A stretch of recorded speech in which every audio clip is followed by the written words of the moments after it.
Welcome and welcome back to the Going Easy on Earth podcast. And today we are talking about stubble burning. But before we get into the root cause and everything that has happened, for all of us who are not familiar with the situation, let's do a quick recap. So every year, as winter begins during the months of October, November, December, and so on, the air quality in and around Delhi becomes quite bad. The air pollution is high, and in fact, the AQI, the air quality index, often reads at severe. Now, this causes a lot of problems. There is a lot of disruption, flights getting cancelled, schools getting closed. But the major issue is the effect it has on the health of people living in Delhi and around the city. There are many complaints of irritation in eyes, problem breathing, and in fact, some of the surveys say that breathing air around this time in Delhi is equivalent to smoking about 10 to 15 cigarettes a day. That is very bad. And one of the causes which is often cited in media, of course,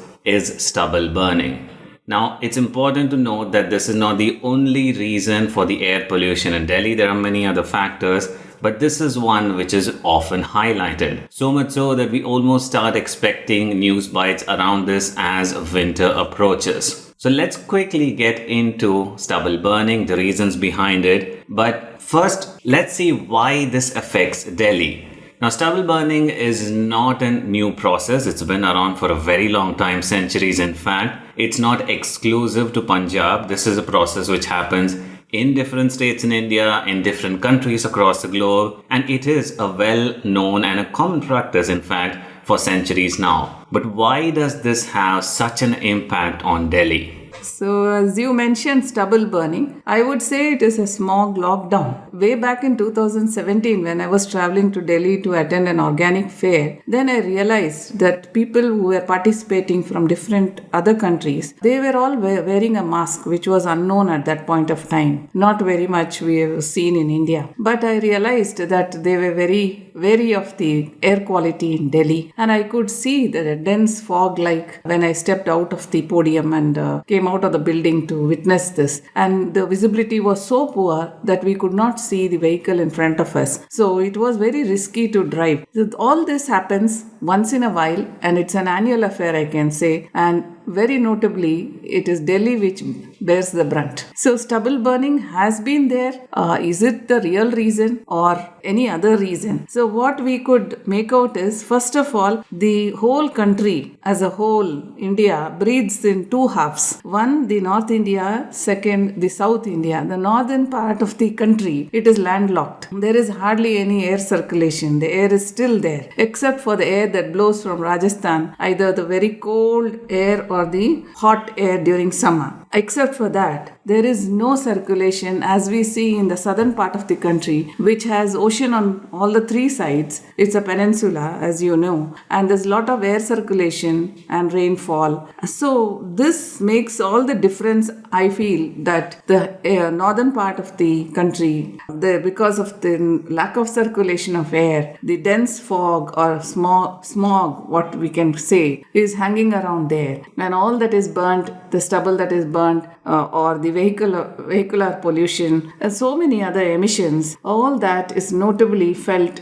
during winter, and then the whole blame starts. The farmers are blamed, the government is blamed for inaction, and like this it goes on, the blame game starts. And once the winter passes, everybody forgets till the next winter. So this is how the whole Delhi episode happens every year, though the government has taken some initiatives. And one more reason for all this is a lot of infrastructure is coming up in northern part.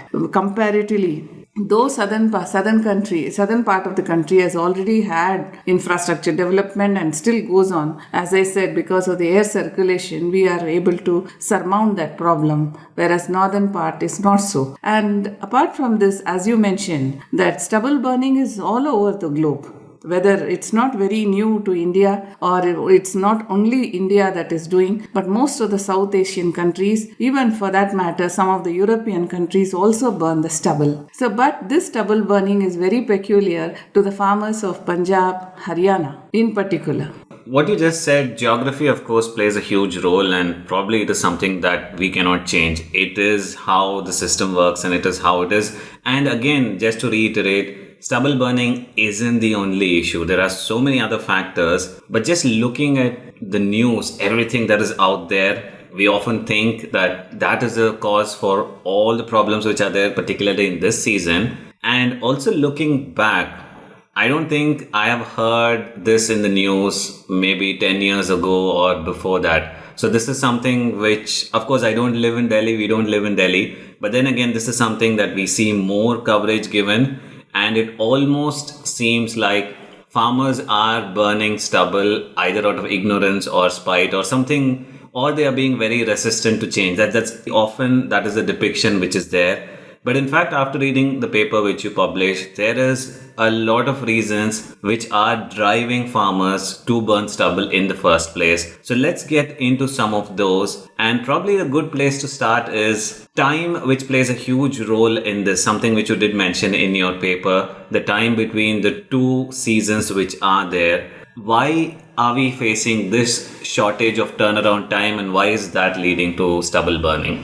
These two seasons are the agriculture seasons, what I mentioned. It's the Kharif and the Rabi. Between these two seasons, and farmers of Punjab, Punjab literally means 5 rivers and a lot of alluvial deposits, and Punjab is the most fertile region in India. Therefore, the land is highly suitable for agriculture with the presence of sandy, clay soil, all types of, peat soil, loam soil, all this with greater proportion. Punjab is a massive horizontal plateau with abundant of alluvial soil. So it is a very fertile and a prominent state in the northern part, northern India. And its contribution to agriculture and Indian economy has been remarkable. It has made the whole country self-reliant. Such is the case of Punjab. But during, over a period of time, the water level went down nearly to 1 meter every year in Punjab, and about 80% of the state's area is becoming a red zone because of the overuse of groundwater. And groundwater extraction in Punjab has already reached 150 to 200 meters in most places in central Punjab. If the present depletion continues, Punjab's groundwater is expected to drop below 300 meters by 2039. This is a very worrying factor. So to combat this, the government has taken some measures. It prohibits a farmer to start farming on the onset of monsoon, or he cannot plan the pre-monsoon itself. So it is postponed. When the government itself has brought in a measure to postpone the agriculture, that is, your Kharif season is postponed. When the Kharif season is postponed, and naturally the farmer's harvest period also,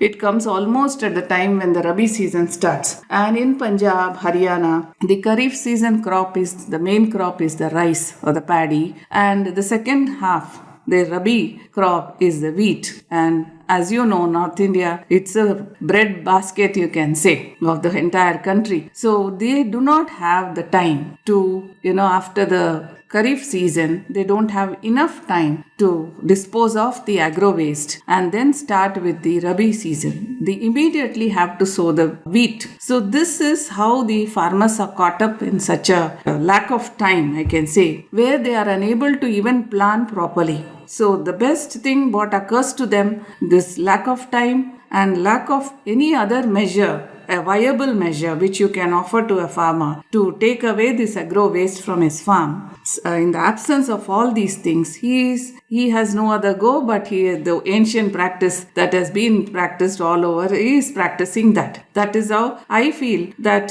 some other measure has to come in between these two seasons so that the farmer can wade through and overcome this kind of stubble burning. Either you buy off your agro waste or you do some other thing. So just to paraphrase what you just said, there is shortage of water, which has actually led to this policy in place, which is in fact the Preservation of Subsoil Water Act 2009. And because of that, farmers are now pushed into this space where there is less turnaround time and there is less time, so they end up burning the stubble, which is then resulting in this pollution which is blown towards Delhi. And this is kind of causing all of this. So getting into the root cause of water, of course, like you just mentioned, there is the dip in water levels which which have been observed? And is it because of excess agriculture and excess demand and probably not regulating the water usage in a proper way? Yes. First of all, they brought in a regulation and they don't allow the farmer to sow at the proper time. That is during the onset of monsoon. They have postponed that sowing because they wanted to preserve that groundwater till the monsoon is set. The farmer is not allowed. So farmer is pushed to a corner, right? Secondly, they have not put their efforts in the direction where the water can be preserved, conserved, taken some measures to conserve the water, brought in some regulation to make it compulsory that everybody does rainwater harvesting, storm water harvesting, or even the farmers can have the farm pond. All these measures could have been brought in, but that kind of an effort or that kind of an attention has not been paid to this. Instead, the rule is that the farmer cannot start his farming at the time when the rest of the farmers in the country can do it. So this type of a postponement has resulted in the postponement of the harvest, and there is hardly any time between the harvest and the sowing of the second season. This is causing all the problem in Punjab. I think this is something which isn't often talked about. We have seen a lot of coverage around stubble burning, around farmers, and this particular reason is something which isn't often talked about, the turnaround time between the two seasons. And just to get an idea, had this policy, had this push not been there, how much time would farmers have, or how much time do farmers in other states have between two seasons? Yes, as you see in southern India, where the farmers sow around even pre-monsoon, they start, some of them. Pre-monsoon showers is enough for them to start with, and well irrigated lands, they are not, it is paddy can be grown very well, and those are the places where the farmer usually he can harvest by September or maximum by October first week, and then there is a gap, and then he sows the second crop wherever there is water. So southern India is a little bit different because the crops grown in the regions where it is well irrigated, there is no problem. But again, you have large stretch of rain-fed areas also in southern India, where even Maharashtra for that matter, Telangana, Maharashtra, Karnataka. So these places, wherever there is assured water supply, they go in for the second crop. So because the second crop is not so much dependent on water, they manage the second crop, mostly Bengal gram, groundnut, such things are grown. And the third crop, of course, they abandon and have a lot of time. So this is how the pattern generally is, and they get enough time between the first crop and the second crop to do away with the agro waste. Either one thing the farmers have learned, what I have observed here is in the southern part, is they mulch back the agro waste into the farm, because they have found that when they mulch back or they plow back the agro waste, there the yield has increased. So that is the luring factor here. Somehow they have realized that. But in Punjab, you do not have that kind of a time. Exactly. You simply have to burn something you have to do, dispose it off, and immediately start with your second crop. So this kind of a 1 to 1.5 months time gap, what they have lost in the beginning of a season, is causing all the trouble.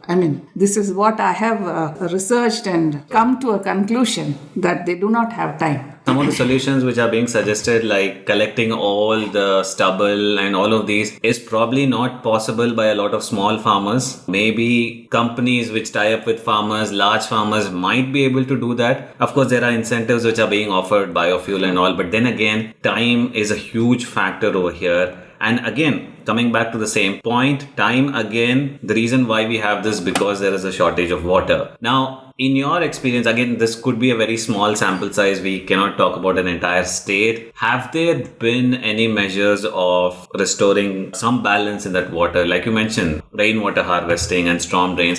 Have you seen any of these come up during your time there or interactions with the farming community there? In Punjab, I have not come across, but there are a group of farmers who have been trained by us who have adopted this stubble. They have mulched back into their farms and they have reaped the benefit. Only a handful of them. But then again, we have a project from Art of Living which talks, it's named as Jaltara, where a farmer can conserve the water there in his own farm. It's a very cost-effective, simple method of doing the Jaltara. Jaltara is nothing but, conserving the water. It's like a soak pit what you are going to make in your farm. This way, we are educating the farmers. However, there are other measures which the farmer needs to adopt. Farmers' ignorance also is causing a lot of trouble here. A lot of education needs to be done or awareness to be brought when you have lost that 1.5 months. But here the farmer goes by his practice and his experience and his preference. He goes only for that long duration variety of rice. Instead, there are some varieties like PR 126. It's a short variety of rice. PR 121. Again, it's a short type. These are all developed by the Pusa Institute and other institutes all over the country like Punjab University and other universities, which do not take much time. These are short duration paddy which takes about 93 to 111 days to mature, while the long duration ones take about 130 days. So you can see how we can educate a farmer to go in for a shorter variety till some measures are in place by the government. The government has to take some measures to advance this sowing and get them back at par with other farmers in the country. This is what strongly I feel. And in your paper, you also mentioned a few practices that can be taken up in this situation, given all the constraints that the farmers face in Punjab, and some of them were early sowing and using nurseries and during pre-monsoon showers. Can you talk a little more about those? That is, early sowing is ruled out till they have water there. Since the groundwater depletion is already there and there is no other source of water for them, so they are going to anyway sow at the time as stipulated by the government. Other than that, a farmer can go in for a short variety, which I mentioned just now, short duration varieties, which are available. That, awareness should be brought in. Farmers should know these varieties. It's not just the universities develop some varieties and it is for their academic purpose. It's not so. That knowledge should reach the farmers. One. Secondly, there is lack of crop diversification in Punjab. This needs to be brought in. Enormous, growing of paddy and not diversifying the crops. That is also leading to enormous paddy residue generation. So when you have a mix of crops, then you will not have this kind of agro waste coming out of those farms. Secondly, there should be a mechanism where the residue should be collected by the farmer in a cost effective only, not very costly, so that some benefit should be there for the farmer to pause and dispose of the agro waste as everybody expects them to do so. That apart, what I would suggest is there are some initiatives which IIT Rupar has done. These should also reach the farmers. Now, the initiatives or the innovations, all that we talk very quietly in a quiet room, that is not so, as in the ground reality is something different. Farmer needs that kind of an awareness, and not once or twice. It needs to be done over and over again till the farmer is aware about what he's doing. This kind of an education is very much required, and I think the government has to rethink on the policy of this groundwater depletion.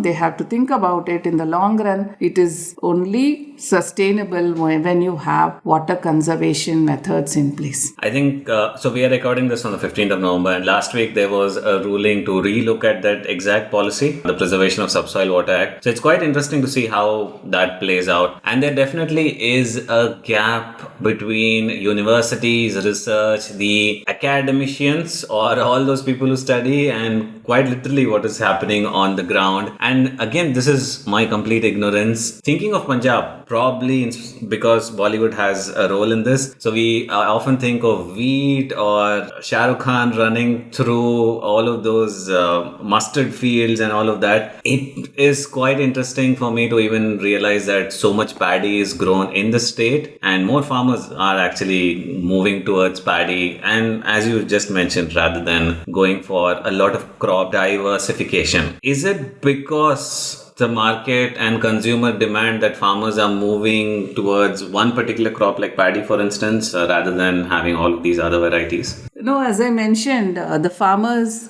wherever they are, in whichever part of the country or even abroad, it's very difficult to advise them. they really don't shift immediately the pattern of cropping or farming. They always go by their experience. They always go by their methods, which they have already done so far. So it's difficult to push through. But we can bring in awareness, always constantly that awareness that there are other alternatives for them. For example, in Tamil Nadu, I have seen direct sowing by the farmers. So, direct sowing is one method. It's a very famous method there in one part of Tamil Nadu, where they directly sow the seed into instead of raising it as a seedling and transplanting. So that saves time. So, yeah, that saves time. That is one. It saves time and it saves even the seeds, quantity of seeds that we consume. This way, this is one way. Second thing, as I said, mulching back. I mentioned twice, I think, during my talk. Yeah. Mulching is another way of educating the farmer. We have to educate them that this needs to be mulched back into your farm so that, it increases production by 15 to 20%. There's no doubt about it. And thirdly, composting.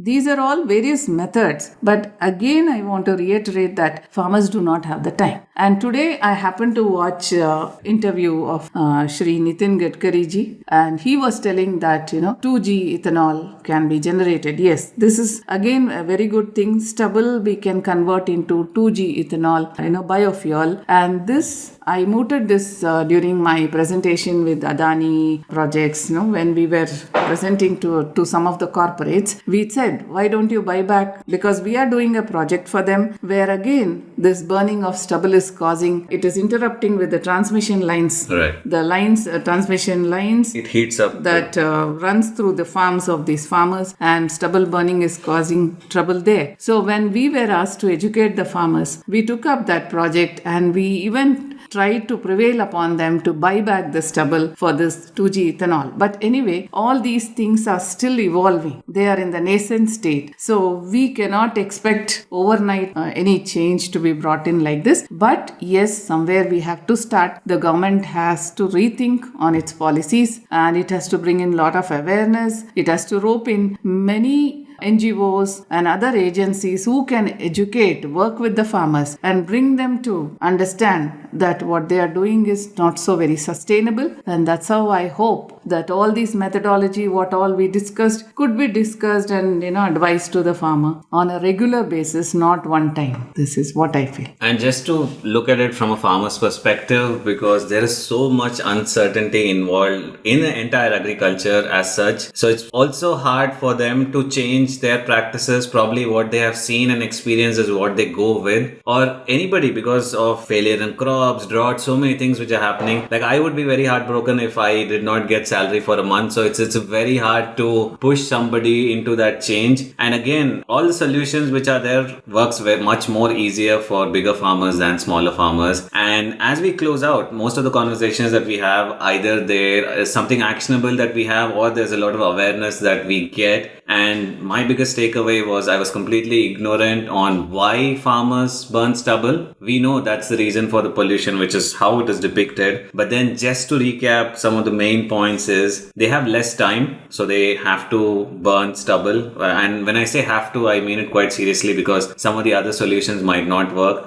They have less time because there is less water.